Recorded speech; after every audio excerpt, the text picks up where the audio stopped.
Hey guys, in this video we're gonna talk about how you can fix FPS drops in Fortnite, but before we begin, don't forget to hit the subscribe button. Alright, so let's get started. First of all, open the search menu from the bottom of the screen and search for Run. Open it up, type in %local app data percentage and give it a go.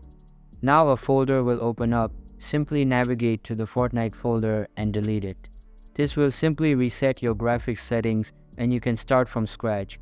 After that, launch the Epic Games app and go to your library section.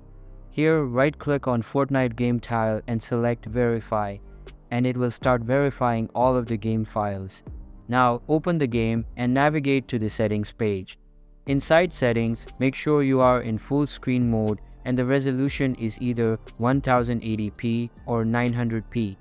You can select either resolution as they are not very much different. Then limit the frame rate slightly above your screen refresh rate, then set the rendering mode to this one. Now set 3D resolution to 94% and enable FPS.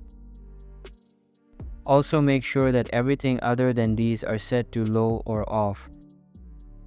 Now go to the game settings and turn both of these settings off. At last, turn the audio quality to low. That's how you can fix FPS drops in Fortnite. So that's all for today's video. Hope you liked the video. Thanks.